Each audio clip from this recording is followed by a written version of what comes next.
चलिए शुरू करते हैं। आज इकोनॉमिक्स का प्रश्न करते हैं। पहले हम इकोनॉमिक्स डेवलपमेंट को देखेंगे, आर्थिक विकास के बारे में चर्चा करेंगे। कुछ आर्थिक विकास के बारे में स्वरूप है, उनकी चर्चा हम करते हैं। चलिए शुरू करते हैं। आर्थिक विकास के स्वरूप के बारे में बात करते हैं। भारतीय अर्थव्यवस्था का स्वरूप कैसा है? पहला एक परिभाषा मिश्रित अर्थव्यवस्था है, जहां निजी और सार्वजनिक दोनों क्षेत्र विद्यमान होते हैं, वो मिश्रित अर्थव्यवस्था होती है। एग्जाम्पल में आप भारत को देख सकते हैं कि मिश्रित अर्थव्यवस्था आता है। दूसरा जो होता है समाजवादी अर्थव्यवस्था। समाजवादी अर्थव्यवस्था का मतलब होता है आर्थिक शक्तियों का केंद्रीकरण जो होता है जब सरकार के हाथ में होती है। जो इकोनॉमिकल पावर होती है वो केंद्र सरकार के हाथ में होती है, केंद्रीकरण सरकार के हाथ में होती है, तो समाजवादी अर्थव्यवस्था कहलाती है। संसाधनों पर राज्य का स्वामित्व होता है। संसाधनों पर किसका? राज्य का स्वामित्व होता है। पूंजीवादी अर्थव्यवस्था का मतलब क्या होता है? जहाँ बाजार नियंत्रण पर सरकार का कोई सक्रिय भूमिका ना हो। बाजार नियंत्रण पर जो होता है सरकार का कोई सक्रिय भूमिका ना हो तो वो जो होता है पूंजीवादी अर्थव्यवस्था कहलाता है। उत्पादन के साधनों पर निजी स्वामित्व होता है। जो उत्पादन होता है उस साधनों पर जो होता है उसका निजी स्वामित्व होता है। आगे देखेंगे गांधीवादी समाजवादी अर्थव्यवस्था की बात करते हैं। उत्पादन के साधनों पर विकेंद्रीकरण पर जो होता है आधारित होता है। उत्पादन संसाधनों के विकेंद्रीकरण पर आधारित होता है। स्वरोजगार व आत्मनिर्भरता पर बल दिया जाता है। कुटीर उद्योग को बढ़ावा दिया जाता है। सामाजिक न्याय की जो होता है स्थापना की जाती है, उसे हम गांधीवादी समाजवादी अर्थव्यवस्था कहते हैं। ठीक है।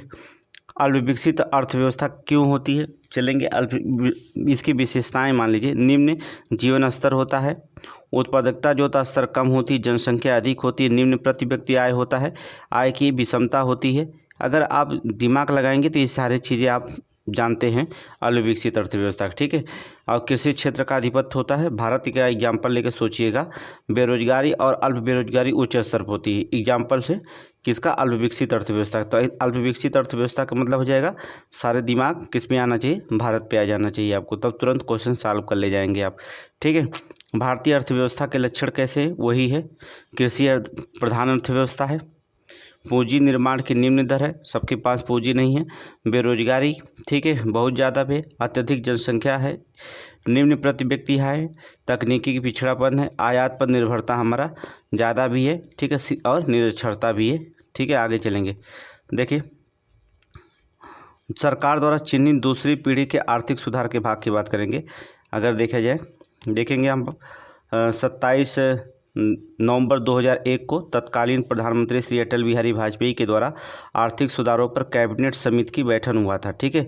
दूसरी पीढ़ी पर सुधार जो होता है, दूसरी पीढ़ी का सुधार 1996 से 2007 तक चला था। 2 पंचवर्षीय योजनाएं इसमें शामिल की गई थी आर्थिक सुधार के लिए। ठीक है। सबसे ज़्यादा महत्व किस पे दिया गया था? सूक्ष्म आर्थिक सुधार हुए और प्रमुख क्षेत्र राजकोषीय सुधार हुआ, वित्तीय सुधार हुआ, संरचनात्मक सुधार, श्रम कानून सुधार जैसे लक्षण दिखे। तेल के क्षेत्र में सुधार भी हुआ, सार्वजनिक क्षेत्र में सुधार हुआ, शासकीय और सार्वजनिक संस्थाओं में सुधार। इन सब की व्यवस्था 2 पंचवर्षीय योजनाओं में की गई थी। ठीक है। आगे देखेंगे राष्ट्रीय आय। राष्ट्रीय आय आप जानते हैं अर्थव्यवस्था में एक वर्ष के दौरान अंतिम, याद रखना ये शब्द याद रखना, अंतिम वस्तुओं और सेवाओं का मूल्य, उत्पादित अंतिम वस्तुओं और सेवाओं का मूल्य ही क्या कहलाता है? राष्ट्रीय आय कहलाता है। इसके आंकड़े वित्तीय वर्ष 1 अप्रैल से 31 मार्च पर आधारित होते हैं। नोट करेंगे इसके आंकड़े जो होते हैं वित्तीय वर्ष 1 अप्रैल से 31 मार्च तक आधारित होते हैं। ठीक है। केंद्रीय सांख्यिकी संगठन की स्थापना मई 1991 में हुई थी। ठीक है। मई 1991 में हुई थी। ये राष्ट्रीय आय के आकलन व प्रकाशन के लिए उत्तरदायी है। इसकी जो था मदद राष्ट्रीय प्रतिदर्श, नोट करेंगे, सर्वेक्षण संगठन के द्वारा की जाती है। नोट करेंगे। अन्य तथ्य के बारे में जानना बहुत जरूरी है। ये देखिए बहुत इंपॉर्टेंट अन्य तथ्य है। भारत की राष्ट्रीय आय प्रति व्यक्ति आय का गणना प्रथम प्रयास जो होता है दादा भाई नौरोजी ने 1867-68 में किया था। नोट करेंगे दादा भाई नौरोजी ने 1868 में प्रति व्यक्ति आय कितने रुपये थे? 20 रुपये थी। क्वेश्चन पूछा गया है 20 रुपये थी। ठीक है। आगे देखेंगे स्वतंत्रता के प्राप्ति के पूर्व इस दिशा में प्रथम आधिकारिक प्रयास वाणिज्य मंत्रालय द्वारा किया गया था। आर्थिक सलाहकार। ठीक है। वाणिज्य मंत्रालय के द्वारा किया गया था। वर्ष 1949 में भारत सरकार द्वारा राष्ट्रीय आय समिति बनाई गई, जिसके अध्यक्ष थे PC महालनोबिस। नोट करेंगे भारत सरकार द्वारा राष्ट्रीय आय समिति बनाई गई थी, जिसके कौन अध्यक्ष बने? PC Mahalanobis, doctor R Gadgil, BK Rao सदस्य थे। ठीक है, ये 2 लोग सदस्य थे और अध्यक्ष कौन थे? पीसी महालनोबिस। ये सारे क्वेश्चन पूछा गया है। ठीक है, राष्ट्रीय आय के लेखांकन के जनक किसे माना जाता है? राष्ट्रीय आय के लेखांकन के जनक तो साइमन कुजनेट्स, नोबेल पुरस्कार 1971 में मिलेगा, साइमन कुजनेट्स। नोट करेंगे, आगे देखेंगे नेक्स्ट क्वेश्चन। एक दी गई समय अवधि में जो होता कीमतें और मौद्रिक आय दोनों दोगुनी हो जाए तो वास्तविक आय अपरिवर्तित रहेगी। वास्तविक आय जो होता क्या रहेगी? जो वास्तविक आय रहेगी अपरिवर्तित। समय अवधि की कीमतें और मौद्रिक आय दोनों अगर दोगुनी हो जाती हैं तो वास्तविक आय अपरिवर्तित है, क्योंकि बढ़ी हुई कीमतें बढ़ी हुई मौद्रिक आय को प्रतिसंतुलित कर देगी, जिससे वास्तविक आय पर कोई प्रभाव नहीं पड़ेगा। लॉजिक है, कथन है, तर्क है, पूछा गया है। ठीक है, भारतीय अर्थव्यवस्था में अमर्त्य सेन को सुझाव क्या क्या दिया गया है? जनमुखी होनी चाहिए, सबसे अधिक निर्धन व्यक्ति की आर्थिक सुरक्षा होनी चाहिए। ठीक है, ये अमर्त्य सेन का सुझाव है। विश्व अर्थव्यवस्था में इनके एकीकरण के साथ राष्ट्रीय बचाव होना चाहिए। ठीक है, राष्ट्रीय बचाव होना चाहिए। आर्थिक विकास का मुख्य लक्ष्य मानवीय विकास होना चाहिए। ठीक है, अमर्त्य सेन ने 1998 में अर्थशास्त्र में नोबेल प्राइज, ठीक है, विचार किया गया, मिला था इनको। ठीक है, भविष्य में भारतीय नियोजन में वस्तुओं और अधिक ध्यान व्यक्तियों पर देना चाहिए। ठीक है, इनके लिए 1998 में नोबेल प्राइज भी मिला था। ठीक है, अमर्त्य सेन को, इसके लिए जो बताए थे। हिंदू वृद्धि दर कई बार क्वेश्चन पूछा गया है, पीसीएस में लेकर के आरओ में। वर्ष 1981 में अमेरिकन इकोनॉमिक्स एसोसिएशन के प्रोफेसर राजकृष्ण ने सर्वप्रथम इसका प्रयोग किया था। नोट करेंगे, प्रोफेसर राजकृष्ण। ये क्वेश्चन बहुत इंपॉर्टेंट है। हिंदू परंपरा जो विकास के अनुकूल नहीं है, जिसमें विकास का प्रश्न नहीं होती। ठीक है, हिंदू वृद्धि दर जीडीपी से संबंधित है। नोट करेंगे, ये क्वेश्चन पूछा गया था, 4 स्टार का है कि हिंदू वृद्धि दर किससे संबंधित है? जीडीपी से। नोट करेंगे, जीडीपी से। भारतीय में अर्थव्यवस्था में जीडीपी वृद्धि दर 3.5% के पास बनी हुई है। नोट कर लेंगे, आगे देखेंगे। जीएनपी सकल राष्ट्रीय उत्पाद, जीडीपी में विदेशों से होने वाली आय को जोड़कर प्राप्त 1 वर्ष के अवधि में एक देश के समान नागरिकों द्वारा देश के घरेलू सीमा के अंदर या बाहर उत्पादित की गई अंतिम वस्तुओं और सेवाओं को सकल मूल्य को हम जीएनपी कहते हैं। सकल राष्ट्रीय, वही है जीडीपी, वही है जीएनपी। ठीक है, राष्ट्रीय आय जो परिभाषा आप लिखें, बस याद रखिएगा, विदेशों से होने वाली भी आय को हम इसमें जोड़ेंगे और 1 वर्ष के भीतर। ठीक है, और भारत में होने वाली आय को जो होता जोड़ेंगे, दोनों का अंतिम वस्तुओं को जोड़ करके हम जीएनपी निकाल लेंगे। ठीक है, जैसे हम देख लेंगे यहाँ पर जीएनपी बराबर होता है जीडीपी एक्स जो होता है देशवासियों द्वारा विदेशों से प्राप्त की गई अर्जित जो होता आय है, यह मतलब विदेशों द्वारा अर्जित हुई आय, घटा देंगे इसको, विदेशियों द्वारा देश में अर्जित आय, इसको निकाल करके जो निकलेगा वही जीडीपी कहलाएगा। बंद अर्थव्यवस्था के अंतर्गत मतलब x - m = 0, आयात निर्यात 0 होना चाहिए। बस आगे जीएनपी के उपयोग, राष्ट्रीय आय को आंकने में जीएनपी जीडीपी की तुलना में विस्तृत पैमाना होता है। परिमाणात्मक तस्वीर के साथ साथ गुणात्मक तस्वीर पेश करता है जीएनपी। ठीक है, इसलिए जीएनपी मोस्ट इम्पोर्टेंट है। जीएनपी के आधार पर आईएमएफ दुनिया के देशों की रैंकिंग क्रय शक्ति क्षमता अर्थात पीपीपी आधार पर रैंकिंग करता है। ठीक है, आईएमएफ जो होता है किसी भी अर्थव्यवस्था को दुनिया की दूसरी अर्थव्यवस्था के साथ रिश्ते पर रोशनी डालता है। नोट करेंगे, आगे देखेंगे। जीएनपी की श्रम की भागीदारी कम होती है, कीमतों की तुलना में मजदूरी कम होना, कीमत की तुलना में मजदूरी भी कम होता है। नोट करेंगे, आगे देखेंगे। आर्थिक विकास के प्रमुख तत्व कौन कौन है?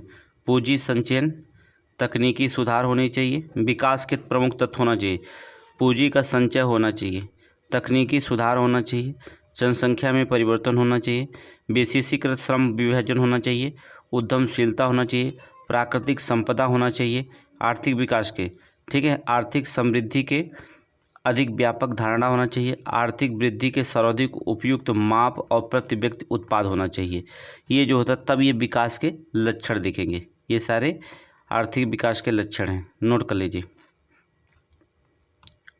आगे देखेंगे आर्थिक समृद्धि। इकोनॉमिक्स ग्रोथ डेवलपमेंट देख लिए, अब इसको नाम इकोनॉमिक्स ग्रोथ भी देखिए। चलिए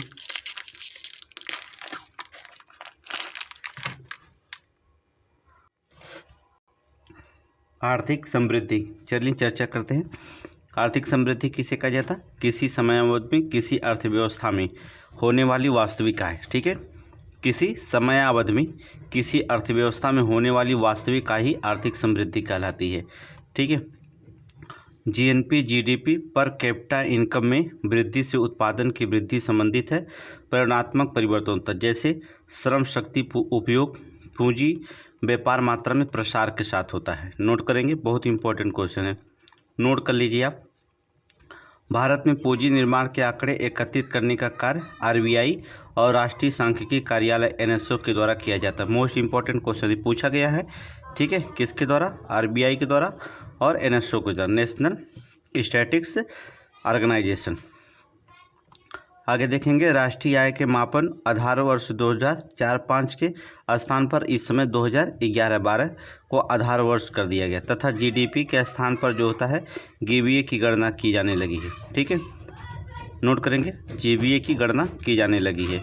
आगे चलेंगे, भारत में कुल राज्यों में जीडीपी के योगदान महाराष्ट्र का सबसे ज़्यादा, फिर तमिलनाडु, फिर कर्नाटक, फिर गुजरात है। ठीक है, भारत का जीडीपी में का योगदान 60% योगदान सेवा क्षेत्र से, सबसे ज़्यादा जीडीपी में योगदान किसका है? सेवा क्षेत्र का है। नोट करेंगे, सेवा क्षेत्र, सर्विस सेक्टर का।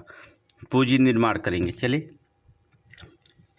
किसी विशेष देश के लिए लेखांकन अवधि के दौरान शुद्ध पूंजी संचय के वर्णन के लिए, ठीक है, WD वर्ल्ड बैंक के द्वारा शुद्ध बचत में परिवर्तन का आकलन करने के लिए पूंजी निर्माण की माप की जाती है। ठीक है, पूंजी निर्माण की प्रक्रिया बचतों और वित्तीय संस्थाओं पर प्रभाविता पर निर्भर है।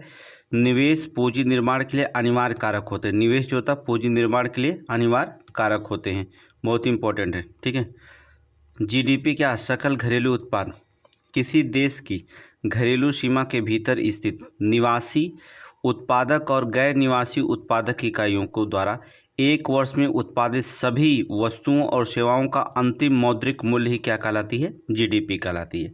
आप समझ गए होंगे। ठीक है, बहुत सिंपल सी बात है। ठीक है, जीडीपी का उपयोग कहाँ किया जाता है? इससे होने वाली वार्षिक प्रतिशत परिवर्तन ही जो होता है किसी अर्थव्यवस्था की वृद्धि दर होती है। इसमें होने वाली जो वार्षिक प्रतिशत परिवर्तन होता है वही किसी अर्थव्यवस्था की क्या होती है? वृद्धि दर मानी जाती है, जीडीपी। आगे देखेंगे, परिमाणात्मक दृष्टिकोण में इसके आकार से देश के आंतरिक शक्ति का पता चलता है। ठीक है, अगर जो इसका देखा जाए परिमाणात्मक दृष्टिकोण से देखा जाए तो जो जीडीपी के आकार से जो होता देश की जो होता आंतरिक शक्तियों का पता चलता है। अंतर्राष्ट्रीय मुद्रा कोष विश्व बैंक की ओर से सदस्य देशों को तुलनात्मक विश्लेषण इसी के आधार पर होता है। ठीक है, एक मतलब अंतर्राष्ट्रीय आईएमएफ में और डब्ल्यूबी में जो होता है अगर एक सदस्य दो सदस्य जो सदस्य देश हैं इनकी जो होता अगर तुलना की जाती है किसी देश से तो जीडीपी उनको देख करके ही तुलना की जाती है। ठीक है, आगे देखेंगे, फैक्टर कॉस्ट पर जीडीपी, सद लागत पर जीडीपी, किसी वस्तु या सेवा के उत्पादन में उपभोग या प्रयुक्त उत्पादक कारकों को संपूर्ण मूल्य के साधन को लागत कहते हैं। संपूर्ण मूल्य को साधन को क्या कहते हैं? लागत कहते हैं। नोट करेंगे, संपूर्ण मूल्य को साधन लागत कहते हैं। परंतु सरकार के भुगतान कर को शामिल नहीं किया जाता। सरकार का जो भुगतान कर है उसको शामिल नहीं किया जाता। अगर कोई प्राप्त अनुदान है तो उसे शामिल किया जाएगा, लेकिन जो भुगतान किए हैं उसको शामिल नहीं किया जाएगा। राष्ट्रीय सांख्यिकी कार्यालय द्वारा फरवरी 2015 में जारी निर्देशांक अब फैक्टर कॉस्ट साधन लागत पर व्यक्ति जीडीपी राष्ट्रीय आय को नहीं प्रदर्शित करेगा। ठीक है, जीडीपी जो होता राष्ट्रीय आय को प्रदर्शित नहीं करेगा। ये एनएसओ का भूमिका है। बाजार कीमत पर मार्केट पर जीडीपी यह वह मूल्य है जिसे एक उपभोक्ता के द्वारा खरीदते समय किसी विक्रेता को सौंपा जाता है। ठीक है, यही तो है बाजार कीमत। ये बाजार कीमत क्या है? उपभोक्ता द्वारा खरीदते समय किसी विक्रेता को सौंपा जाता, वही तो बाजार कीमत होगी। ठीक है, बाजार कीमत होती। साधन लागत पर जो होता है सरकार को भुगतान किए गए कर को शामिल किया जाता है। जबकि सरकार द्वारा दी गई अनुदान को साधन लागत पर शामिल घटा दिया जाता है। ये तो अभी ऊपर हमने क्वेश्चन लिख दिया है। आगे देखेंगे, राष्ट्रीय आय की गणना की विधियाँ 3 विधियाँ होती हैं, उत्पाद विधि, आय विधि और व्यय विधि। ठीक है, उत्पाद विधि को मूल्यवर्धन विधि कह सकते हैं, आय विधि को वितरण विधि कह सकते हैं, कुल परिव्यय विधि कह सकते हैं। नोट करेंगे, ठीक है, कुछ भी क्वेश्चन पूछ सकता है। तो पहले हम उत्पाद विधि क्या है इसको हम जानेंगे। उत्पाद विधि, इसके अंतर्गत सकल मूल्यवर्धन मतलब जीडीपी की जगह हम जीबीए का प्रयोग करने लगे हैं। ठीक है, या जीडीपी की गणना की जाती है। ठीक है, किसकी? जीडीपी। अब देखिए जीडीपी की जगह हम जीबीए का प्रयोग कर रहे हैं। ठीक है, गणना की जाती है।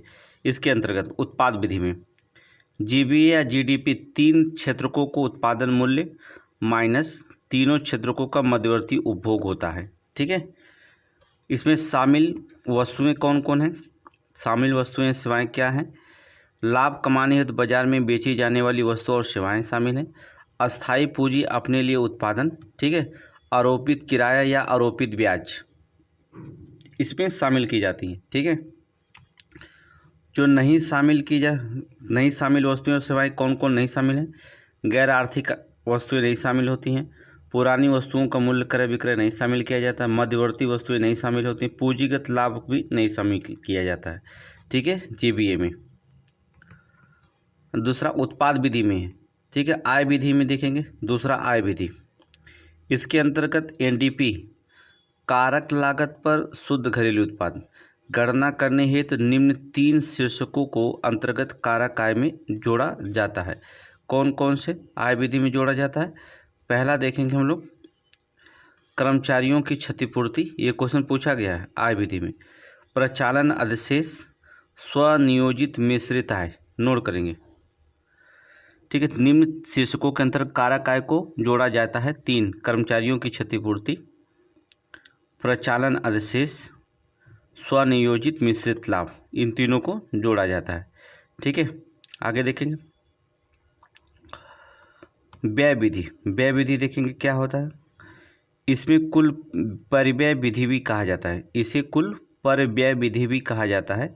राष्ट्रीय आय की गणना करने हेतु किसी भी विशेष वर्ग में किए गए कुल राष्ट्रीय व्यय को ध्यान में रखा जाता है। इससे पहले जीडीपी में निकाला जाता था। ठीक है, इससे पहले जीडीपी में निकाला जाता था। आगे देखेंगे व्यक्तिगत उपभोग व्यय। जीडीपी जो था व्यक्तिगत उपभोग व्यय प्लस निवेश प्लस सरकारी व्यय प्लस निर्यात माइनस कर देंगे आयात, निकल जाएगा आपका जीडीपी। शुद्ध राष्ट्रीय उत्पाद नेट। ठीक है, एनएनपी इसे कह सकते हैं, एनएनपी। सकल राष्ट्रीय उत्पाद में मूल्य कटौती को घटाने के बाद जो आय बचती है उसे ही किसी अर्थव्यवस्था का शुद्ध राष्ट्रीय उत्पाद कहते हैं। ठीक है, एनएनपी बराबर जीएनपी माइनस ह्रास, या आप कह सकते हैं एनएनपी बराबर जीडीपी प्लस विदेशियों से होने वाली आय माइनस मूल्य कटौती होती एनएनपी, शुद्ध राष्ट्रीय उत्पाद। एनएनपी का उपयोग किसी अर्थव्यवस्था को राष्ट्रीय आय में, किसी देश की आय को आकलित करने का सबसे अच्छा तरीका एनएनपी है। ठीक है, एनएनपी है। जब एनएनपी को देश की कुल आबादी से भाग देते हैं तो उस देश की जो प्रति व्यक्ति आय का पता चलता है। यह प्रति व्यक्ति आय का सालाना होता है। यह प्रति व्यक्ति आय क्या होती है? सालाना होती है। आगे चलेंगे महत्वपूर्ण तथ्य। भारत में सतत विकास लक्ष्य एजेंडा 2030 के समन्वय और कार्यान्वयन हेतु नोडल संस्था नीति आयोग है। ठीक है, नोडल संस्था कौन है? नीति आयोग है। सतत विकास लक्ष्यों के एजेंडा 2030 तक है। समन्वय और कार्यान्वयन हेतु नोडल एजेंसी इस पर कार्य करेगी नीति आयोग। ठीक है, वर्ष 2030 तक जो होता है 17 सतत विकास लक्ष्यों को प्राप्त करने का लक्ष्य रखा गया। ये इंपॉर्टेंट क्वेश्चन है, यहाँ से 100% गारंटी है। अगर ना आए तो हमारा चैनल पे हमें बताइएगा। ठीक है, 17 विकास लक्ष्य कौन है? सतत विकास लक्ष्य कौन है? पहला एसडीजी सतत विकास लक्ष्य पहला क्या है? शून्य गरीबी को शून्य पर लाना। दूसरा है शून्य भूखमरी लाना, ठीक है। अच्छा स्वास्थ्य और भलाई का कल्याण करना, तीसरा। चौथा सतत विकास लक्ष्य क्या है? चौथा लक्ष्य गुणवत्ता शिक्षा। पांचवा क्या है? लैंगिक समानता। मिलान करने के लिए आएगा, 100% आएगा, ये याद रखिएगा, ठीक है। छठा क्या हमारा है? लक्ष्य स्वच्छ जल और स्वच्छता। सातवां सस्ती और प्रदूषण मुक्त एनर्जी। आठवां उत्कृष्ट कार्य और आर्थिक वृद्धि। नौवां उद्योग नवाचार और बुनियादी सुविधाएं। 10वां असमानताओं में कमी। 11वां संवहनी शहर और समुदाय, ठीक है। याद रखिएगा 12वां लक्ष्य हमारा क्या है? संवहनी उपभोग और उत्पादन, यहाँ से क्वेश्चन 100% आएगा। 13वां लक्ष्य हमारा जलवायु क्रिया, सतत विकास लक्ष्य पढ़ रहे हैं एसडीजी, ठीक है। 14वां पानी के नीचे जीवन, ठीक है। 15वां जमीन पर जीवन। 16वां शांति न्याय और सशक्त संस्थाएं। 17वां लक्ष्य क्षेत्र भागीदारी। ये 17 सतत विकास लक्ष्य है नीति आयोग संस्था के द्वारा चालू।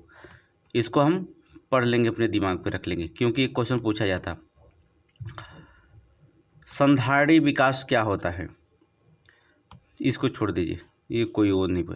समृद्धि की सीमा देखेंगे, लिमिट टू ग्रोथ, समृद्धि की सीमा जो था क्या अवधारणा? क्लब ऑफ रोम के द्वारा प्रतिपादित की गई। नोट करेंगे, क्लब ऑफ रोम के द्वारा प्रतिपादित की गई थी, ठीक है।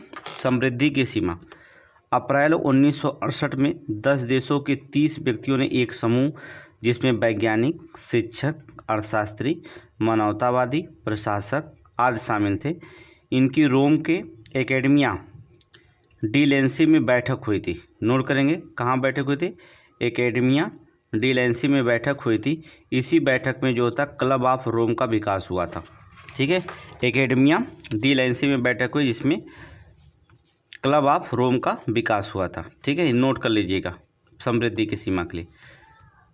कुजनेट्स बहुत बार पूछा जाता, कुजनेट्स वक्र आगे हम पढ़ाएंगे, एनसीईआरटी जब पढ़ाएंगे आपको बोर्ड पे, तब वहाँ हम बताएंगे।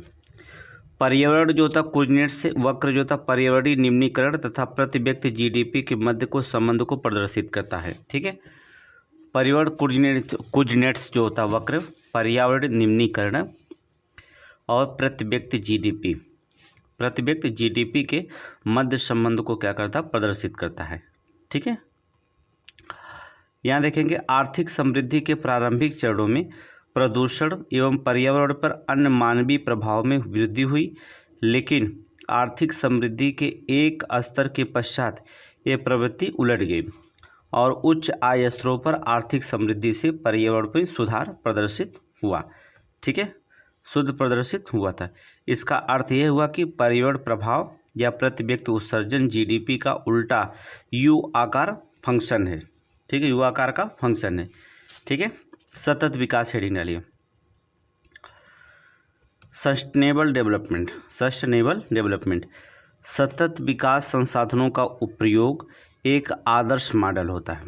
ये बताता है कि आर्थिक विकास के साथ साथ पर्यावरण भी सुरक्षित रखना है।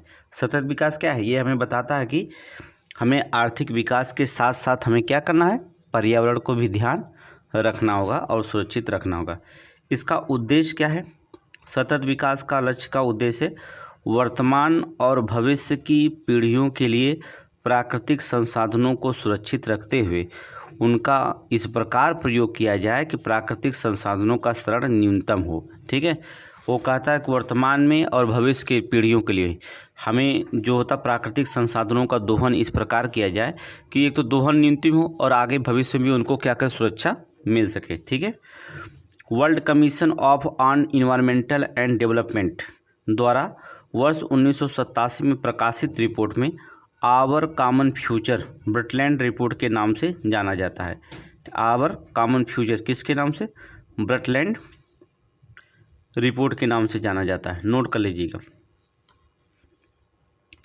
नोट करके लिखिए।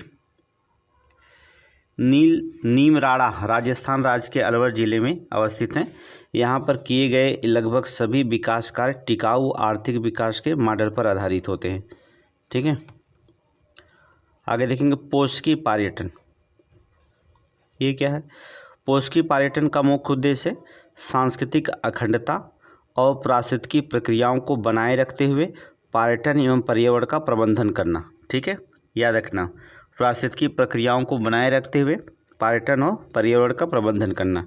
UNWTO के द्वारा पोषणी पर्यटन में 12 लक्ष्यों को परिभाषित किया गया है, जो इस प्रकार हैं। 12 लक्ष्यों को परिभाषित किया गया, देख लीजिए कौन कौन से 12 लक्ष्य प्रभावित किए गए। पहला, आर्थिक व्यवहार्यता, स्थानीय समृद्धि, रोजगार की गुणवत्ता, सामाजिक समानता, आगंतुक पूर्ति, स्थानीय नियंत्रण, सामुदायिक भलाई, सांस्कृतिक समृद्धि, भौतिक अखंडता, जैव विविधता।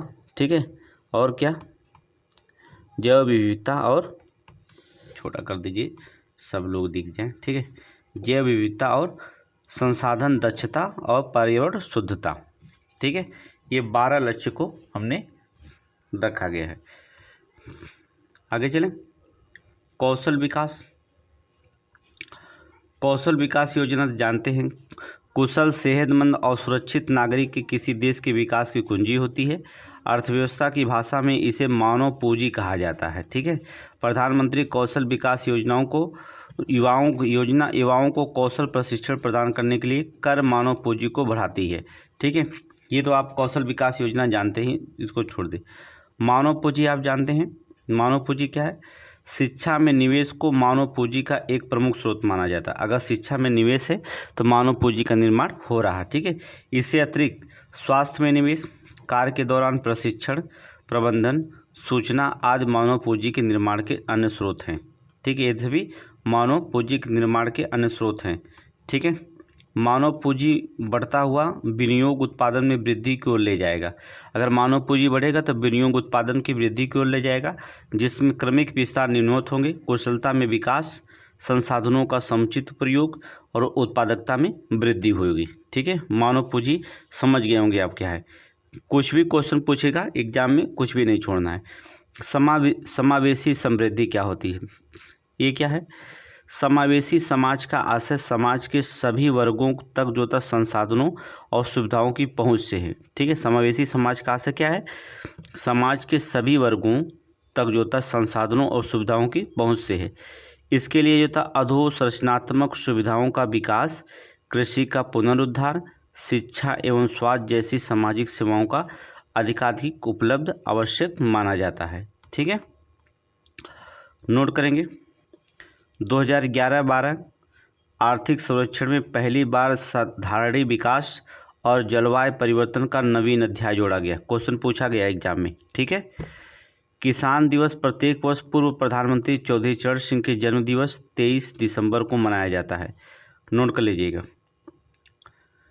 आगे देखेंगे जेनेटिक उद्योग क्या होता है। जेनेटिक उद्योग ऐसे उद्योग जो विक्रय उद्देश्य से निश्चित प्रजाति के पौधे और जंतुओं के प्रजनन तथा वृद्धि में संलग्न हो, वो जेनेटिक उद्योग कहलाते हैं।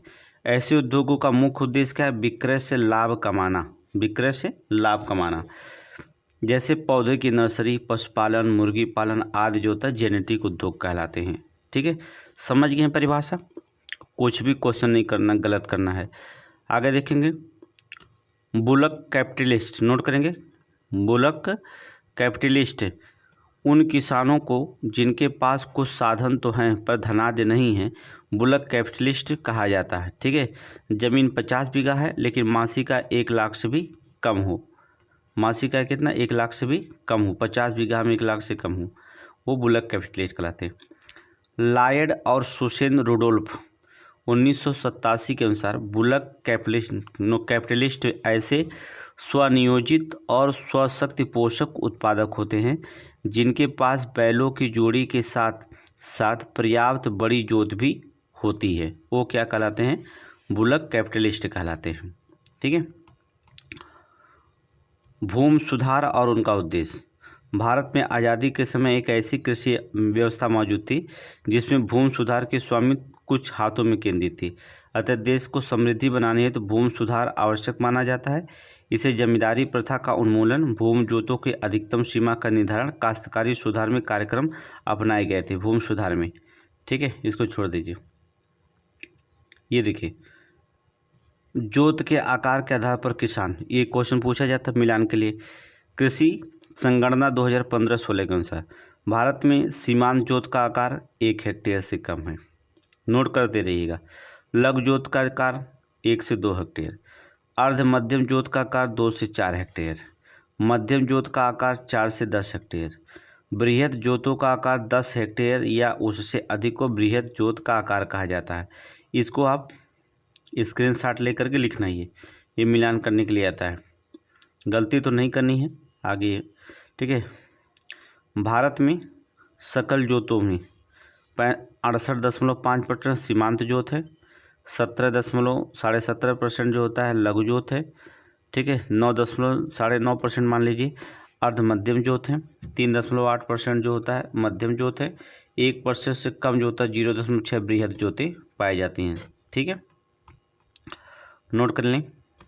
कपास की फसलें के लिए सर्वोत्तम मिट्टी काली मिट्टी है, जो भारत के गुजरात, महाराष्ट्र, पंजाब और आंध्र प्रदेश में सर्वाधिक पाई जाती है, ठीक है। सब्जियों को सर्वाधिक उत्पादन करने वाला देश चीन है। चीन के बाद दूसरा स्थान भारत का है। आगे देखें।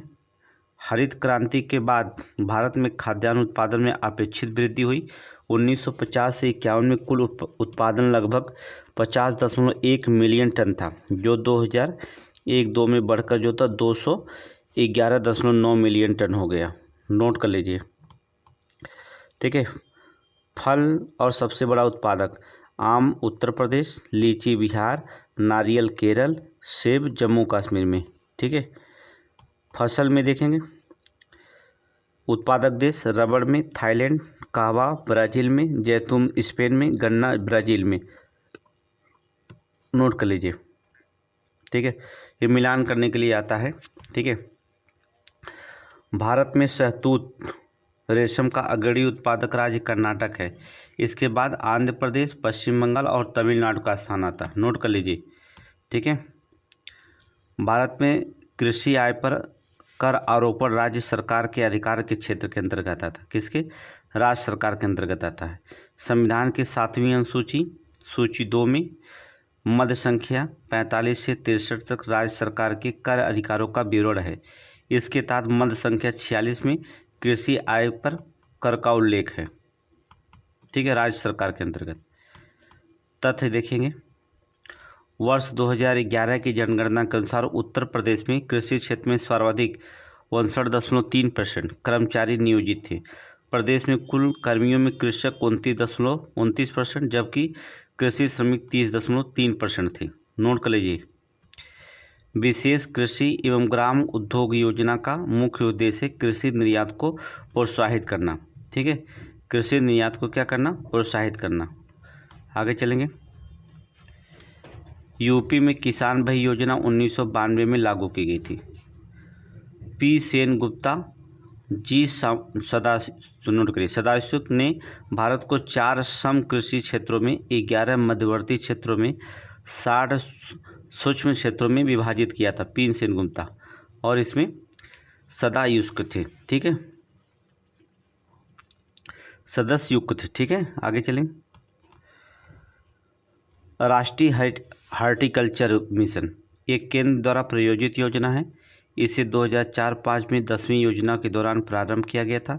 इस योजना का मुख्य उद्देश्य भारत में बागवानी क्षेत्र का समग्र विकास एवं उत्पादन में वृद्धि करना। भारत में बागवानी क्षेत्र में जो था समग्र विकास और उत्पादन में वृद्धि करना है। नेक्स्ट देखेंगे। राष्ट्रीय बागवानी मिशन का लक्ष्य जो होता है 2011-12 तक देश में बागवानी उत्पादन में कुल 300 मिलियन टन, इसके तहत बुआई क्षेत्र 4 लाख हेक्टेयर करना था, ठीक है। नोट करेंगे।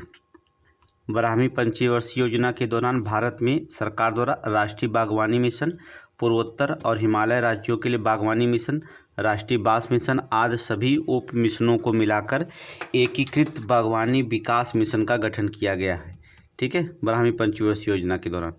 आगे देखेंगे। इसको छोड़ दीजिए। आइए, कृषि श्रमिक सामाजिक सुरक्षा योजना।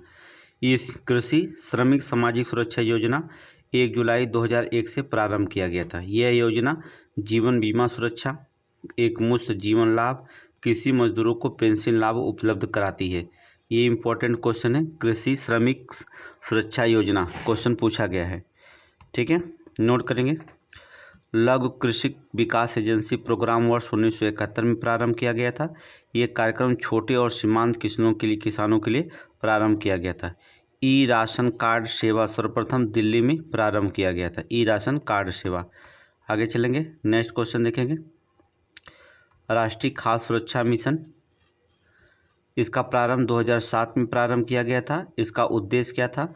देश के अभिज्ञात जिलों में क्षेत्र विस्तार व सतत ऋतु उत्पादक वर्धन के माध्यम से धान, गेहूं और दलहन के उत्पादन में बढ़ोतरी करना, राष्ट्रीय खाद्य सुरक्षा मिशन के तहत। नोट कर लीजिए, ठीक है, एक भी क्वेश्चन नहीं छूटना चाहिए।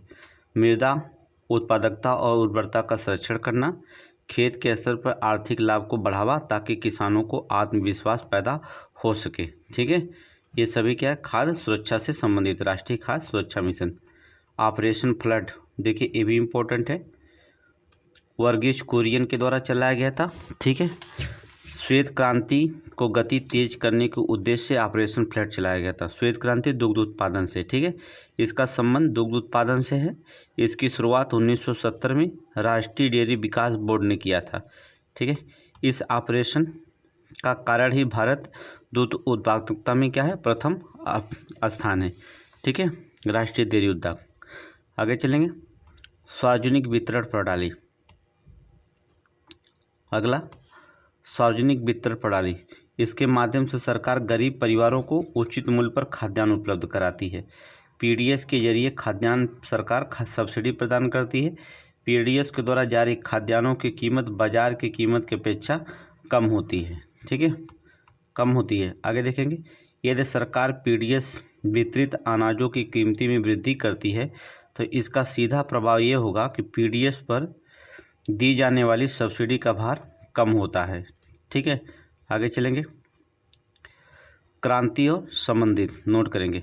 गोल्डन क्रांति बागवानी और शहद उत्पादन से, ग्रे क्रांति उर्वरक उत्पादन से, पीली क्रांति तिलहन उत्पादन से, काली क्रांति पेट्रोल उत्पादन से, नीली क्रांति मत्स्य उत्पादन से। नोट करेंगे, गोल्डन क्रांति बागवानी और शहद उत्पादन से, ग्रे क्रांति जो होता उर्वरक उत्पादन से, पीली क्रांति जो होता तिलहन उत्पादन से, काली क्रांति जो होता पेट्रोल उत्पादन से है, ठीक है, नीली क्रांति मत्स्य उत्पादन से है। आगे चलें, हरित क्रांति से संबंधित लाभ, हरित क्रांति से जो था संबंधित लाभ। भारत में हरित क्रांति का प्रारंभ 1960 के दशक में खरीफ की फसल से हुआ था, ठीक है। भारत में हरित क्रांति का जो प्रारंभ है 1960 के दशक में खरीफ की फसल से हुआ था। इसका सर्वाधिक सकारात्मक प्रभाव पंजाब, हरियाणा, पश्चिमी उत्तर प्रदेश में आदि राज्यों में पड़ा था। इसके अतिरिक्त आंध्र प्रदेश, महाराष्ट्र, तमिलनाडु के कुछ जिलों में भी हरित क्रांति का असर दिखाई दिया था। नोट कर लीजिए। जैविक खेती, ऑर्गेनिक फार्मिंग, कई बार क्वेश्चन पूछा गया है। ये ऐसी उत्पादन प्रणाली है जो मृदा पारिस्थितिकी तंत्र और लोगों को स्वास्थ्य के लिए अनुकूल होती है, ठीक है, जैविक खेती। आगे देखेंगे, राष्ट्रीय कृषि तकनीकी परियोजना, ये विश्व बैंक की सहायता प्राप्त परियोजना है। ये परियोजना भारतीय कृषि अनुसंधान परिषद व कृषि सहकारिता विभाग द्वारा नवंबर 1988 में क्रियान्वित की गई थी, ठीक है।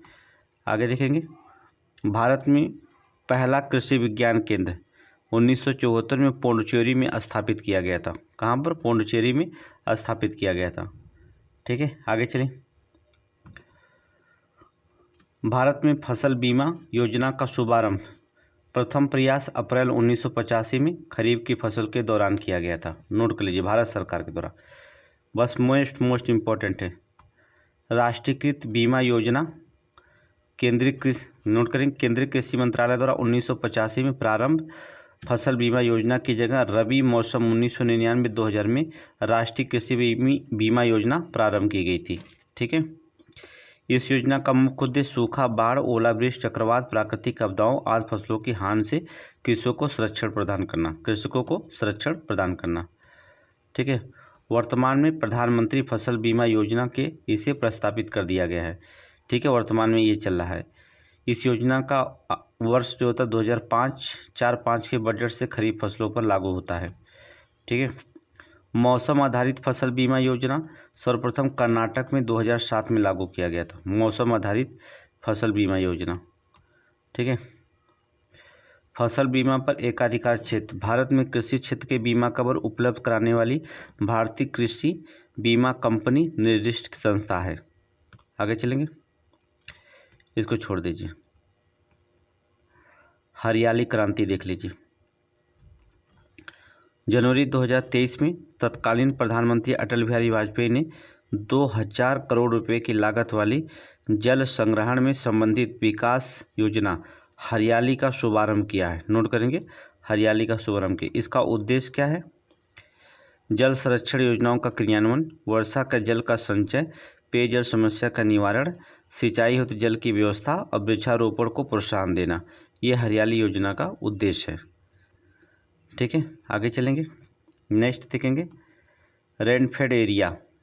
रेनफेड एरिया भारत सरकार ने कृषि और सहकारिता विभाग द्वारा रेनफेड एरिया डेवलपमेंट कार्यक्रम 2011-12 में प्रारंभ किया गया था। ये राष्ट्रीय कृषि विकास योजना के अंतर्गत उपयोजना है। ठीक है, इसका उद्देश्य है किसान और लघु सीमांत किसानों के जीवन स्तर में सुधार करना। आगे देखेंगे राष्ट्रीय भूमि अभिलेख आधुनिकीकरण। ठीक है, 1 अगस्त 2008 से प्रारंभ किया गया था। वर्तमान में NLP पुनर्नामकरण करते हुए इसे जो होता है डिजिटल इंडिया भूमि अभिलेख आधुनिकीकरण कार्यक्रम पर लगा दिया गया है। ठीक है, अगला है चल लागत पूंजी, अर्थात बीज, उर्वरक, सिंचाई, जल इत्यादि लागत पूंजी को शामिल होते हैं, जबकि भूमि राजस्व चल लागत में शामिल नहीं होते। भूमि राजस्व और जो होते हैं चल लागत में शामिल नहीं होते। अन्य सभी कृषि आगत में शामिल होते हैं, कृषि आगत में शामिल होते हैं। ठीक है, तो चल लागत में कौन कौन है? भूमि, उर्वरक, सिंचाई, जल को जो होता है शामिल किया जाता है। बहुत ही इंपॉर्टेंट क्वेश्चन है। आगे देखेंगे कृषि वित्त प्रमुख सिद्धांत। कृषि वित्त के प्रमुख सिद्धांत कौन कौन है? व्यक्ति, उद्देश्य, उत्पादकता, नियोजन और संगठन। नोट कर लीजिए। अगला है किसान क्रेडिट कार्ड। किसान क्रेडिट कार्ड योजना किसानों के ऋण की आवश्यकताओं की पूर्ति के लिए पर्याप्त समय पर जो था ऋण की सुविधा प्रदान करना, साथ ही आकस्मिक खर्चों के अलावा सहायक कार्यकलाप पर संबंधित खर्चों की पूर्ति करने के उद्देश्य से किसान क्रेडिट कार्ड योजना की शुरुआत 1998 में हुई थी। KCC। ठीक है, किसान क्रेडिट कार्ड योजना 1998 कई बार पूछा गया था। ये कितनी बार क्वेश्चन पूछा गया है, इसका उद्देश्य थोड़ा सा पढ़िए। उद्देश्य क्या है? इस किस लिए दिया गया? फसल उपजाने के लिए ऋण की सहायता, कटाई के बाद खर्चों के लिए सहायता प्रदान करना, कृषि से संबंधित कृषि संपत्ति गतिविधियों को रख रखाव हेतु कार्यशील पूंजी प्रदान करना, कृषि उपज को विपणन के लिए, ठीक है, कृषि और किसानों को उपभोग और आवश्यकताओं की सहायता प्रदान करने के लिए। ठीक है, किसानों को उपभोग और आवश्यकताओं के लिए सहायता प्रदान करने के लिए। ठीक है, इसे दिया गया। आगे चलेंगे भूमि बंधक बैंक। भूमि बंधक बैंक ग्रामीण शाखा की दीर्घकालीन आवश्यकताओं की पूर्ति भूमि विकास बैंक के द्वारा की जाती है। ठीक है, नाबार्ड की लिखेंगे। नाबार्ड की स्थापना 1982 में, किसान क्रेडिट कार्ड 1998-99 में, क्षेत्रीय ग्रामीण बैंक की स्थापना 1975 में, स्वयं सहायता समूह बैंक लिंकेज कार्यक्रम 1992-93 में। ठीक है, आगे चलेंगे मूल्य स्थिरीकरण कोष। फसल मूल्य नियंत्रण हेतु भारत सरकार के मूल्य स्थिरीकरण कोष के अंतर्गत संरक्षित है। ठीक है, उपभोक्ताओं के हितों की रक्षा हेतु प्याज, आलू, दाल आदि कृषि उत्पादकों की कीमत उतार चढ़ाव से निपटने के लिए तक केंद्र सरकार के द्वारा 2014-15 में मूल्य स्थिरीकरण कोष की स्थापना की गई थी। मूल्य स्थिरीकरण के कोष की स्थापना की गई थी। आगे चलेंगे मेक इन इंडिया प्रोग्राम। ये क्वेश्चन PCS मेंस में आया था। ठीक है, PCS मेंस हम लोग दे रहे थे, मेक इन इंडिया आया था इसके बारे में लिखने के लिए, प्रोग्राम के बारे में, और AI आया था। ठीक है, AI तो अभी बहुत क्वेश्चन मेंस से आप देंगे जब, तो AI का निबंध आएगा, और समीक्षा अधिकारी में भी निबंध लिखने के लिए आएगा, तो AI और मेक इन इंडिया पढ़ लीजिएगा। ठीक है, और वैसे भी आपको बता देंगे कैसे लिखना है। Make in India program. Make in India program का शुभारंभ PM मोदी द्वारा 25 दिसंबर 2014 को किया गया था। ठीक है, इस कार्यक्रम का उद्देश्य क्या है? भारत को एक प्रमुख गंतव्य के रूप में स्थापित करना, निवेश को सुगम बनाना, भारत की कंपनियों को विनिर्माण हेतु प्रोत्साहित देकर भारत के विनिर्माण और वैश्विक केंद्र बनाना। इस कार्यक्रम का लोगो जो होता है शेर है। ठीक है, कहने का मतलब होता है भारत में पूंजी लगाइए, भारत के निवेश कंपनियां जो होता है निवेश करें भारत में, और यहाँ से जो होता है भारत सरकार इसका उत्पादक खुद करे। ठीक है, मेक इन इंडिया इसमें बहुत चर्चा में चल रहा है। आगे देखेंगे, इसको छोड़ दीजिए। कारपोरेट सामाजिक स्टार्टअप बैंक जो, अगला देखेंगे, इसको अधिनियम थोड़ा सा पढ़ लेंगे, मिलान करने के लिए आता है। न्यूनतम मजदूरी अधिनियम 1948, industry development and regulation act 1991। ठीक है, MRTP एक्ट जो था 1969, फेरा 1973। ठीक है, मजदूरी भुगतान अधिनियम 1936, बोनस भुगतान अधिनियम 1965, सामाजिक पारितोषिक अधिनियम 1976। ठीक है, ये नोट कर लीजिएगा आप। ठीक है, भारतीय रेलवे ने 2030 तक जो था शून्य कार्बन उत्सर्जक और 2023 तक 100% विद्युतीकरण का लक्ष्य रखा था। ठीक है, भारत में पहली बार टायर आधारित मेट्रो नासिक महाराष्ट्र में बनाया जा रहा है। भारत में पहली बार जो होता है रबर टायर आधारित मेट्रो कहाँ, नासिक अर्थात महाराष्ट्र में बनाया जा रहा है। नोट कर लीजिए। आगे चलेंगे, स्टैंड अप बैंक छोड़ दीजिए, यहाँ पर आइए, समितियाँ देख लीजिए, थोड़ी सी पढ़ लीजिएगा। समिति और वर्ष, नायक समिति 1991 में, आबुद हुसैन समितियाँ 1995 में, यस के कोहली समितियाँ 2000 में, कार्बे समितियाँ 1955 में। नोट कर लीजिएगा, नोट कर लीजिएगा। आगे चलें, नेक्स्ट, लघु उद्योग की समस्या क्या है, ये आप जानते हैं। भारतीय अर्थव्यवस्था में लघु और कुटीर उद्योगों की महत्वपूर्ण स्थान है। लघु उद्योग की प्रमुख समस्या क्या है, कच्चा माल, वित्त मतलब पैसा, उत्पादन अविकसित प्रणालियाँ, विपणन और बड़े उद्योगों से प्रतिस्पर्धा करना नामुमकिन हो जाता है। ये लघु उद्योग की प्रमुख समस्या होती है। ठीक है, दूसरी इनकी अन्य समस्याएं क्या है, संगठन का अभाव है, अनुसंधान कार्यों की कमी है, परिवहन साधन की कमी है, तकनीकी शिक्षा का अभाव है। हड़ताल और तालाबंदी बड़े उद्योगों की समस्या होती है, लघु उद्योग की नहीं। ये क्वेश्चन पूछा गया है, हड़ताल और तालाबंदी ये बड़े उद्योगों की समस्या है, लघु उद्योग की नहीं। आगे देखेंगे, आबिद हुसैन समितियाँ बहुत इम्पोर्टेंट है। लघु क्षेत्र के लिए वस्तुओं का आरक्षण समाप्त करने की सिफारिश करने हेतु दिसंबर 1995 में आबिद हुसैन समिति का गठन किया गया, जो उद्योग मंत्रालय द्वारा किया गया। समिति अपनी सिफारिशें 1997 में प्रस्तुत की थी। ठीक है, आगे देखेंगे, भारत में प्रथम उद्योग विकास देखेंगे। सर्वप्रथम कुटीर उद्योग का विकास हुआ था भारत में। भारत में औपनिवेशिक काल में पूर्व कुटीर उद्योगों का विकास उत्पादन में काफ़ी महत्वपूर्ण योगदान था।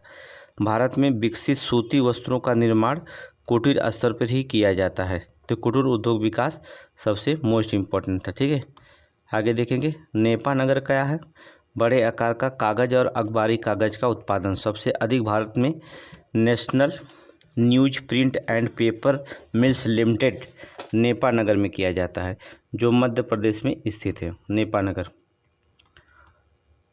हजीरा उर्वरक कारखाना सूरत के निकट हजीरा में स्थित हजीरा उर्वरक कारखाना प्राकृतिक गैस पर आधारित है। नोट कर लीजिएगा। ONGC तेल और प्राकृतिक गैस आयोग, ये अभी बहुत चर्चा में था। ठीक है,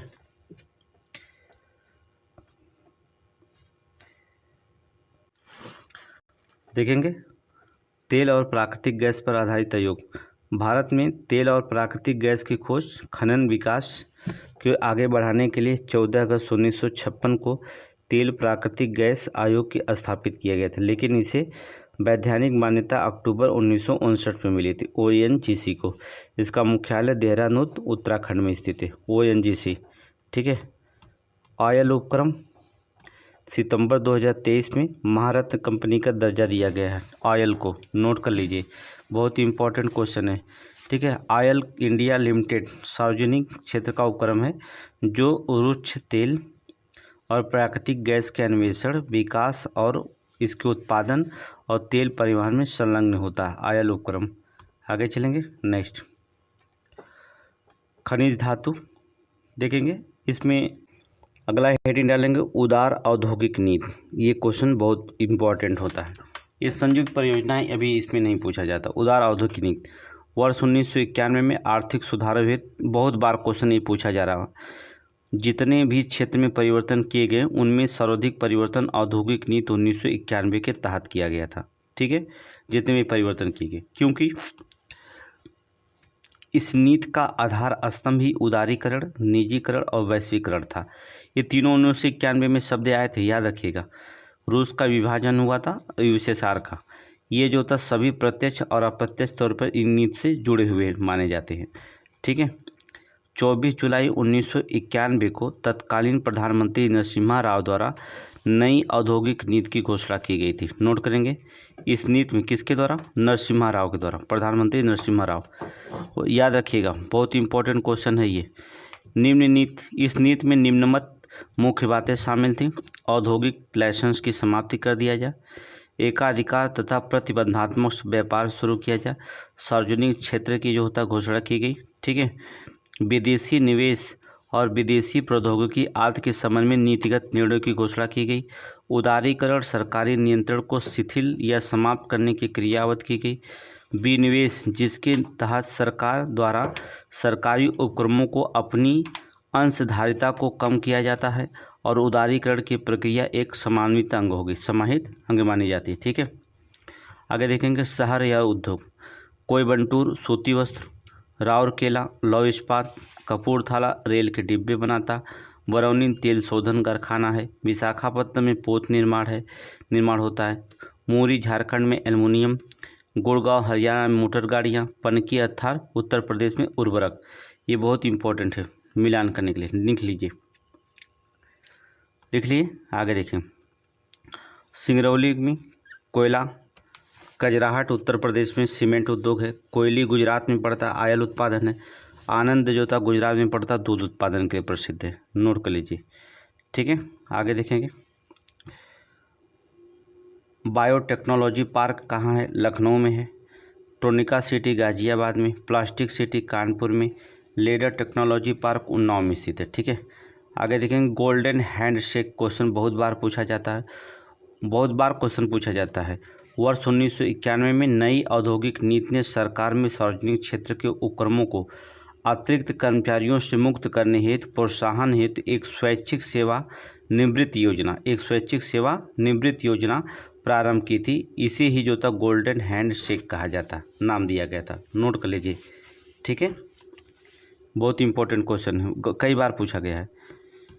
आगे देखेंगे, कांडला आप जानते हैं किस लिए जाना जाता है? भारत एशिया का पहला देश है जिसके निर्यात संवर्धन में निर्यात प्रसंस्करण क्षेत्र EPZ महत्व को स्वीकार किया गया। और कांडला गुजरात में एशिया का पहला निर्यात प्रसंस्करण क्षेत्र 1965 में स्थापित किया गया था। नोट कर लीजिए।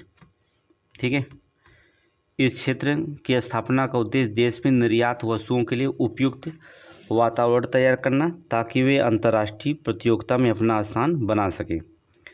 आगे चलें, श्रम गहन उद्योग, यह वे उद्योग होते हैं जिनमें श्रम मूल्य का महत्व पूंजी मूल्य की तुलना में अधिक होता है।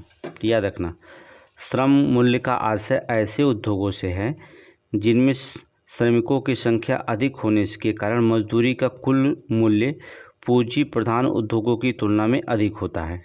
ठीक है, होटल, रेस्टोरेंट, गहरी कोयले के खदानें आदि जो था श्रम गहन उद्योग के अंतर्गत आते हैं। ठीक है, स्थान और उद्योग, कटनी में सीमेंट उद्योग, सूरत में है सूती वस्त्र उद्योग, चुर्क जो होता है सीमेंट उद्योग के लिए, लुधियाना होजरी के लिए, भदोही ऊनी कालीन, मंगलुरु रेशम वस्त्र के लिए, क्या करता है? रेशम वस्त्र के लिए। ठीक है, टीटागढ़ जूट के सामान निकलता है।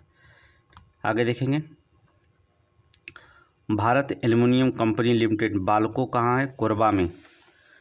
जो का इंडाल इंडियन एल्युमिनियम कंपनी कहाँ है? हीराकुंड में। मद्रास एल्युमिनियम कंपनी मालको तमिलनाडु में। कहाँ पर है? तमिलनाडु में। और हिंडाल्को जो होती है कहाँ पर है? रेणुकूट पे। हिंदुस्तान एल्युमिनियम कारपोरेशन कहाँ पर है? रेणुकूट में है। नोट।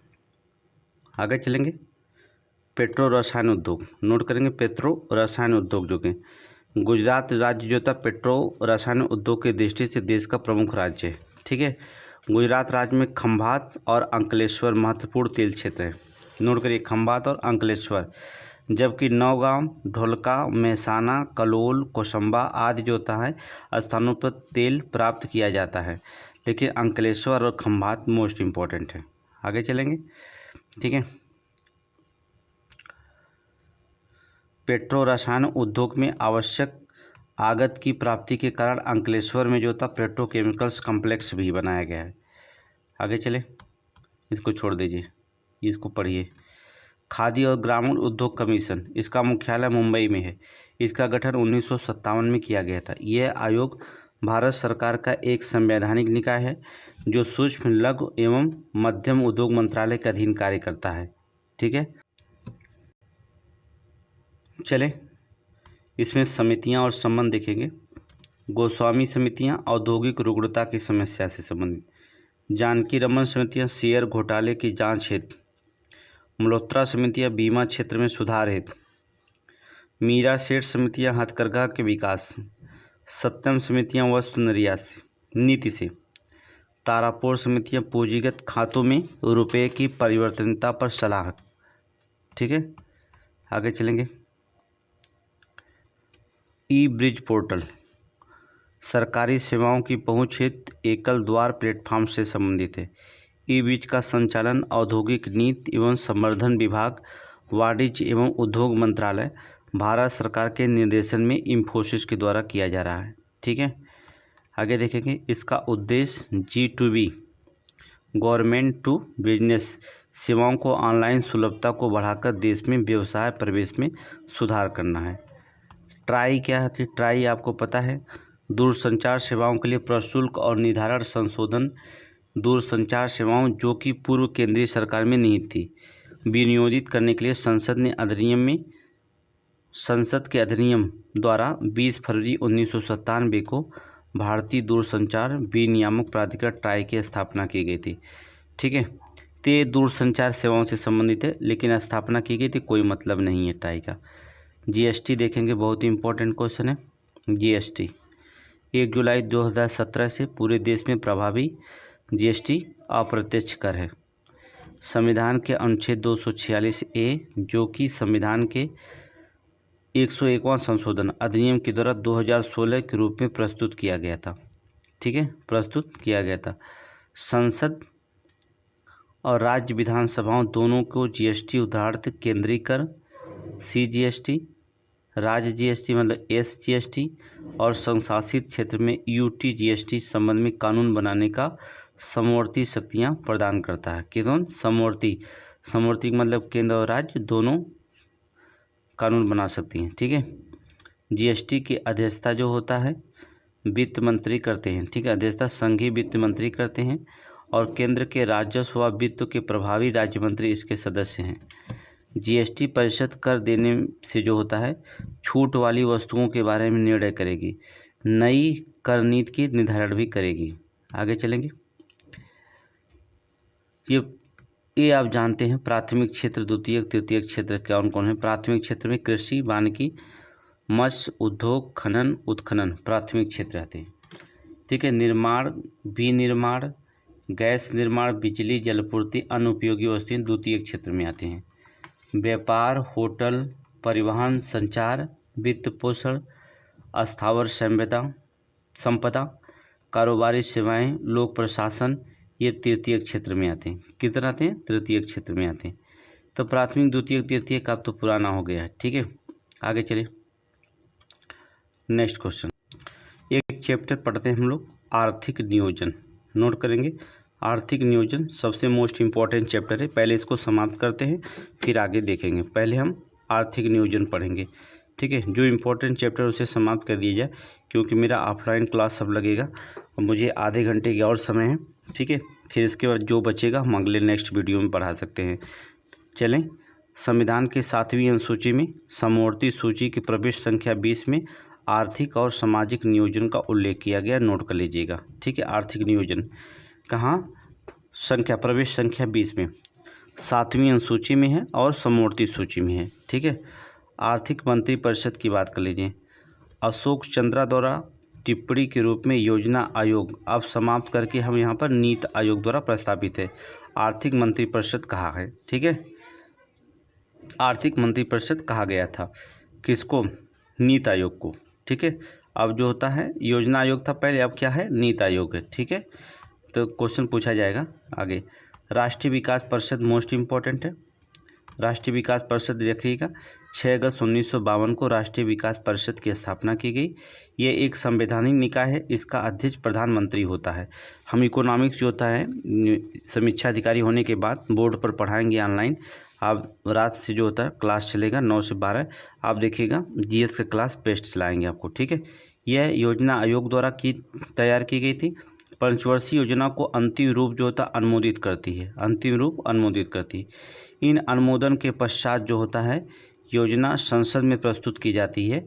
यह अनुमोदन के पश्चात राष्ट्रपति के हस्ताक्षर होने पर यह सरकार योजना बन जाती है, सरकारी योजना बन जाती है और उसका प्रकाशन कर दिया जाता है। ठीक है, योजना आयोग देखेंगे। योजना आयोग बहुत इम्पोर्टेंट है। केंद्रीय मंत्रिमंडल के पश्चात प्रस्ताव पर 15 मार्च 1950 को गठित योजना आयोग एक संवैधानिक नहीं कहते, संविधानेतर परामर्शदात्री निकाय थी। भारत के प्रधानमंत्री आयोग के पदेन अध्यक्ष होते हैं। चूँकि इस आयोग का उपाध्यक्ष और सदस्यों का चयन राजनीतिक आधार पर किया जाता था, इसलिए इसे अर्ध न्यायिक राजनीतिक निकाय भी कहा जाता था। अर्ध राजनीतिक निकाय भी कहा जाता था। अब जो योजना आयोग के स्थान पर कौन आ गया? नीति आयोग आ गया। 1 जनवरी 2015 से योजना आयोग को समाप्त कर उसके स्थान पर उसी तारीख अर्थात 1 जनवरी 2015 से नीति आयोग का गठन किया गया और वर्तमान में इसके उपाध्यक्ष सुमन बेरी थे। नोट करेंगे, सुमन बेरी। आगे देखेंगे, नीति का अर्थ है national institution for transforming India. नीति का फुल फॉर्म है, नोट कर लीजिएगा। ठीक है, देखेंगे यह सहकारी संघवाद के सिद्धांत पर आधारित है, क्योंकि अध्यक्ष, उपाध्यक्ष, पूर्णकालिक सदस्य भारत के विभिन्न राज्यों और संघ शासित क्षेत्रों के मुख्यमंत्रियों के साथ साथ संघ राज्य क्षेत्र के उपराज्यपाल को मिलाकर इसका गठन किया गया है। इसलिए ये सहकारी संघवाद के सिद्धांत पर आधारित माना जाता है। ठीक है, नीति आयोग के प्रथम उपाध्यक्ष अरविंद पनगड़िया थे। नोट करेंगे, जीके में पूछा जाता है। ठीक है, आगे देखेंगे नीति आयोग नियोजन का उद्देश्य क्या है? संतुलित सामाजिक और आर्थिक विकास करना, विकास के लाभ के स्वरूप को विस्तार करने के लिए, आंचलिक विषमताओं को दूर करने के ध्यान केंद्रित करने के लिए, उपलब्ध संसाधनों को उपयोग और अधिकतम बनाने के लिए। ठीक है, आगे देखेंगे गार्टिकल मुखर्जी का सूत्र, हेडिंग डालेंगे गार्टिकल मुखर्जी का सूत्र। इसके अंतर्गत अधिकतम भारत जनसंख्या 1971 में दिया जाता है, जो कि 60% है। 60% 1971 की जनसंख्या के आधार पर है। 25% प्रति व्यक्ति आय के आधार पर, 7.5% प्रयास और राजकोषीय प्रबंधन के आधार पर। ठीक है, भारत की 7.5% विशिष्ट समस्याओं के आधार पर। ये भी क्वेश्चन पूछा जाता है। गांधीवादी योजना 1944 में प्रसिद्ध गांधीवादी अर्थशास्त्री श्रीमन नारायण अग्रवाल द्वारा भारत के आर्थिक नियोजन हेतु एक योजना प्रस्तुत की गई, जिसे गांधीवादी योजना के नाम से जाना गया था। ठीक है, इस योजना का उद्देश्य स्वावलंबी गांवों के साथ विकेंद्रीकृत आर्थिक संरचना और स्थापना, ठीक है, संकल्पना थी। ठीक है, नियोजित विकास का विरोध। भारत में नियोजित विकास का विरोध महात्मा गांधी ने किया था। इसकी धारणा आत्मनिर्भरता और सादा जीवन तथा स्व सामर्थ्य की थी। ठीक है, नियोजित आर्थिक विकास का विरोध गांधी जी ने किया था।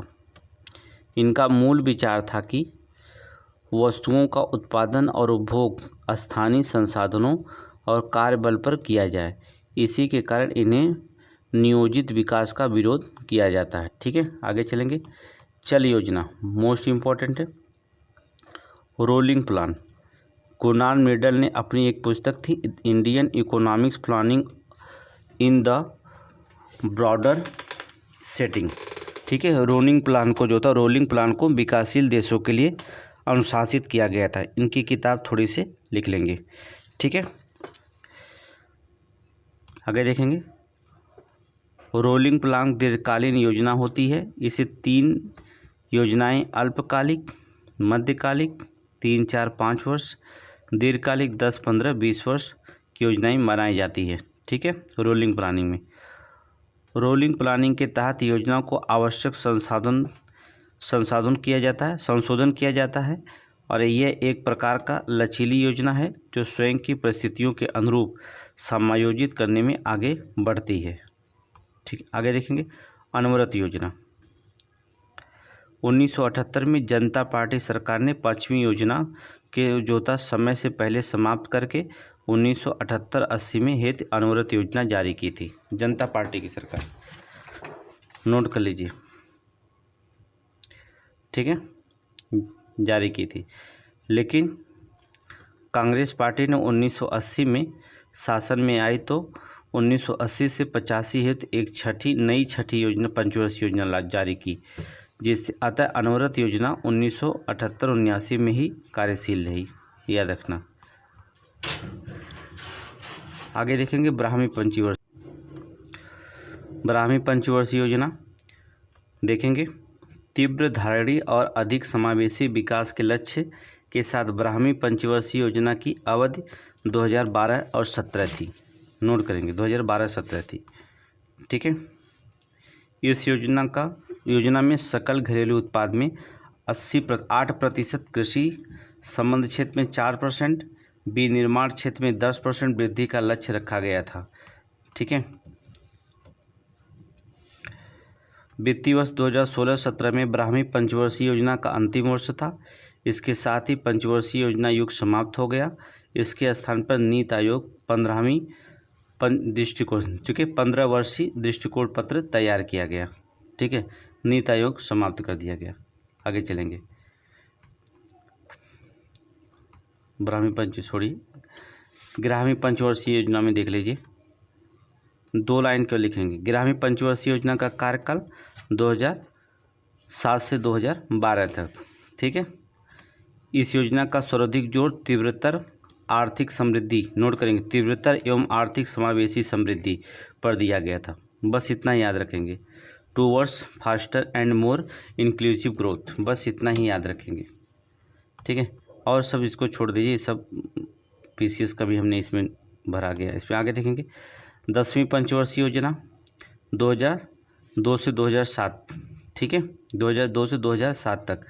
मध्यकालिक मूल्यांकन में अर्थव्यवस्था की वार्षिक विकास दर घटकर 7% कर दिया गया था, जबकि लक्ष्य 8% था। ठीक है, आगे देखिए, नोट कर लिए 2 पॉइंट। 10वीं योजना परिव्यय में सर्वाधिक प्रतिशत ऊर्जा आवंटित किया गया था। इस पंचवर्षीय योजना के दौरान विनियोग दर में बचत दर अधिक थी। ठीक है, 9वीं पंचवर्षीय योजना, नोट कर लेंगे।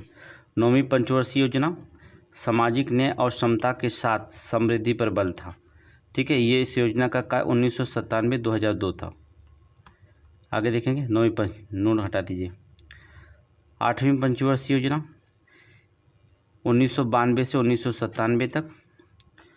ठीक है, ये सर्वोच्च मानव संसाधन सतत विकास अर्थात रोजगार, शिक्षा, जन स्वास्थ्य दिया गया, अर्थात मानव विकास के सारे विकास प्रयासों का सारतत्व माना गया था।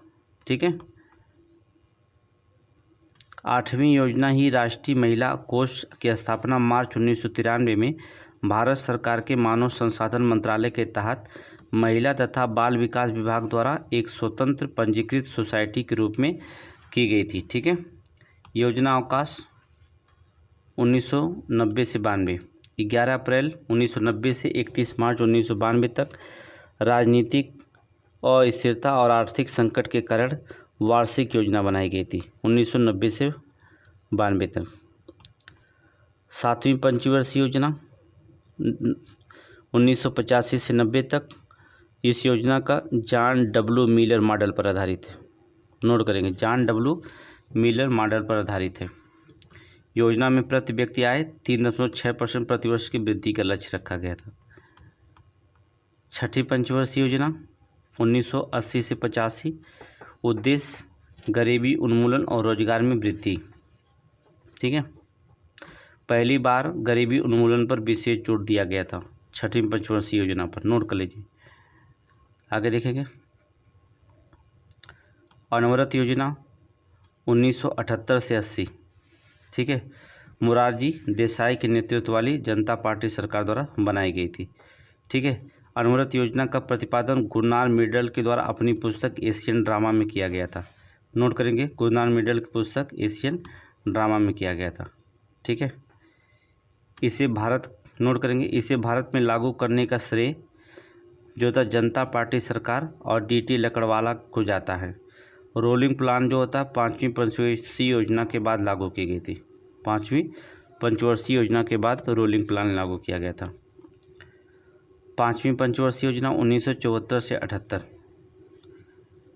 इसका उद्देश्य गरीबी उन्मूलन और आत्मनिर्भर की प्राप्ति थी, ठीक है। ये केवल 4 वर्ष की थी, योजना केवल 4 वर्ष की थी। इसमें जो इस योजना 20 सूत्री कार्यक्रम 1975 में शुरुआत की गई थी।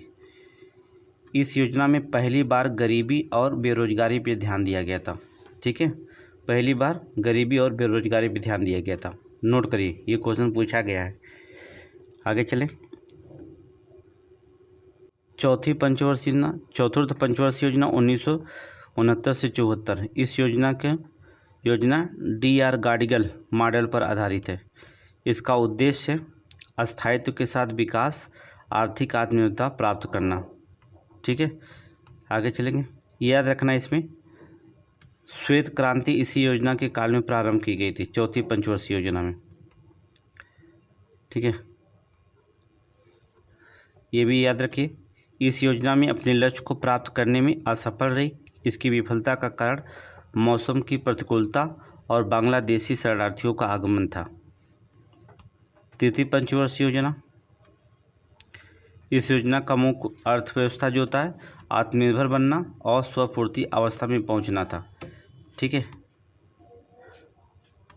1964 में USSR के सहयोग से बोकारो अर्थात बोकारो आयरन स्टील इंडस्ट्री की स्थापना की गई थी चौथी पंचवर्षीय योजना में। नोट कर लीजिएगा। तृतीय पंचवर्षीय योजना PC महालनोबिस मॉडल पर आधारित है। मुख्य उद्देश्य इसका क्या था? समाजवादी समाज की स्थापना करना, ठीक है। और भारी उद्योगों और खनिज को उच्च प्राथमिकता दी गई थी, उद्योगों की प्राथमिकता दी गई थी, ठीक है। आगे देखेंगे। प्रथम पंचवर्षीय योजना 1951 से 56 हेरोड डोमर मॉडल पर आधारित था।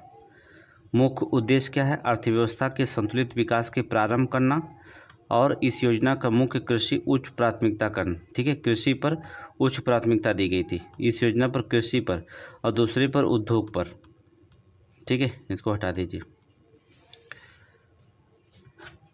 ये नोट कर लेंगे। सामुदायिक विकास कार्यक्रम का प्रारंभ 1997 में किया गया था। हरित क्रांति का प्रारंभ 1966 बैंकों का राष्ट्रीयकरण 19 जुलाई 1969, गरीबी हटाओ 1971 में नारा दिया गया था, ठीक है। एक शब्द होता है काली मुद्रा, इस शब्द को भी याद रखेंगे। काली मुद्रा से तात्पर्य ऐसी मुद्रा से जिस पर आय नहीं दिया गया होता है, जिससे सरकारी कोष में राजस्व की हानि होती है, उसे हम काली मुद्रा कहते हैं, ठीक है। यह अवैध रूप से जो होता है उपार्जित ऐसी आय है जिसे प्रायः उत्पादक क्षेत्रों में ना लगाकर उच्च उपभोग के हेतु प्रयोग किया जाता है। काली मुद्रा भारतीय अर्थव्यवस्था को विकास की दृष्टि से एक समस्या है। ये क्वेश्चन याद रखिएगा। दशमलव मुद्रा प्रणाली 1957 में भारत में मुद्रा दशमलव प्रणाली प्रचलन हुई थी, नोट कर लीजिएगा। वर्ष 1957 से 1964 तक टकसाल से उत्पादित पैसों को नया पैसा कहा गया, नोट करेगा। वर्ष 1964 में नया पैसा में नया शब्द बाहर कर दिया गया, अब इसे पैसा कहा गया, 1964 में अलग कर दिया गया। अतः मुद्रा दशमलव प्रणाली के साथ ही प्रचलित नया पैसा 1 जून 1964 को पैसा हो गया था, ठीक है। RBI को 10,000 तक करेंसी नोट छापने का अधिकार प्राप्त है। वर्तमान में RBI प्रमुख रूप से 20, 10, 50, 100, 500 रुपये के करेंसी नोट छापने का कार्य कर रही है, ठीक है। इसके अलावा RBI 2 रुपये का तथा 5 रुपये की करेंसी छपाई का कार्य भी करता है, ठीक है। नोट कर लीजिएगा। अगला देखेंगे बैंकों का राष्ट्रीयकरण क्वेश्चन पूछा जाता है। देखिए सभी क्वेश्चन छोड़ रहे हैं, जो इम्पोर्टेंट उसको बता दे रहे हैं, ठीक है। बैंकों का राष्ट्रीयकरण जो इम्पोर्टेंट है उसी को, जो क्वेश्चन पूछा गया अब उस पर हम चर्चा कर रहे हैं। भारत में सर्वप्रथम बैंकों का राष्ट्रीयकरण 17 जुलाई 1969 को किया गया था। इस दौरान 14 वाणिज्यिक बैंकों को, जिनकी पूंजी जो था 50 करोड़ से अधिक थी, उनको राष्ट्रीयकरण कर दिया गया था। इस समय जो था 215 करोड़ चाहिए। ठीक है, दूसरी बार जो था 6 बैंकों का राष्ट्रीयकरण 15 अप्रैल 1980 को किया गया था। 15 अप्रैल 1980 को किया गया था। ठीक है, SBI की स्थापना पूछा गया था ये क्वेश्चन। ठीक है, SBI की स्थापना अखिल भारतीय ग्रामीण शाख सर्वेक्षण समिति, जिसे AD गोरवाला समिति के नाम से जाना जाता है, इंपीरियल बैंक के साथ कुछ अन्य राज्य संबंध बैंक को मिलाकर SBI की स्थापना की गई थी। 15 अप्रैल 1980 को 6 बैंकों का राष्ट्रीयकरण किया गया था। ठीक है, बैंकों का उद्देश्य क्या है? अर्थव्यवस्था की गति देने के उद्देश्य से वित्त मंत्री निर्मला सीतारमण द्वारा की गई घोषणा के अनुसार सार्वजनिक क्षेत्र के 10 बैंकों का विलय जो था 4 बैंकों में कर दिया गया है। ठीक है, इसका निम्न उद्देश्य क्या है? पैमाने की मितव्ययता, पूंजी तक आसान पहुंच, व्यापक भौगोलिक विस्तार, विश्व स्तरीय आकार के बैंक, बाजार हिस्सेदारी बढ़ाना। ठीक है, याद रखिएगा। सबसे बड़ा व्यापारिक बैंक भारत में जो होता है बैंकों को SBI 1/4 बाजार हिस्सेदारी के साथ भारत का सबसे बड़ा व्यापारिक बैंक है SBI बैंक। नोट कर लीजिए। ठीक है, नोट करिए। 1 अप्रैल 2017 से प्रभावी 5 सहयोगी बैंकों और भारतीय महिला बैंक को विलय के पश्चात मार्च 2023 तक 22,000 से अधिक शाखाएं जो होता है तथा 65,627 ATMs हैं। नोट कर लीजिए। SBI ने किसानों के पास आसानी से पहुंचने के लिए किसान क्लब के गठन किया है। किसान क्लब। ठीक है, अब देखिए, अब इसका थोड़ी सी पार्ट इसमें मुद्रा बैंकिंग से रह गया है। जो हमारा ऑनलाइन क्लास यहाँ पर जो तब बंद हो रहा है, ऑफलाइन क्लास जो होते बच्चे इंतज़ार कर रहे हैं, क्योंकि ऑफलाइन क्लास में जो होता है हमारा 9 बजे ऑफलाइन क्लास शुरू हो जाता है, तो 9 बजे हम क्लास जो होते हैं ऑफलाइन पढ़ाते हैं। तो आपको वीडियो, सारे वीडियो जो था सब्जेक्ट का वीडियो लगभग हम डालेंगे आपको। बायोलॉजी भी सारे ज्योग्राफी पढ़ा दिए, हिस्ट्री पढ़ाना है, पॉलिटिक्स जो होता है पढ़ाएंगे। ठीक है, पॉलिटिक्स को 2 पार्ट में हम वीडियो को जो होता है, क्योंकि पॉलिटिक्स बहुत लंबा चैप्टर होता है। 11 12 घंटे लोग पढ़ा रहे हैं, लेकिन कम से कम हम आपको 2 से ढाई घंटे कम से कम क्लास पॉलिटिक्स लेंगे, तब जाकर समाप्त होगा। तो 2 पार्ट में आज से शुरू हो जाएगा पॉलिटिक्स, और इसका एक पार्ट इकोनॉमिक्स का भी बाकी रहेगा, जिसे हम डालेंगे। ठीक है, हमारा ऑनलाइन क्लास ऑफलाइन क्लास है, इसलिए जो होता है कष्ट उठाना पड़ेगा आपको। Thank you.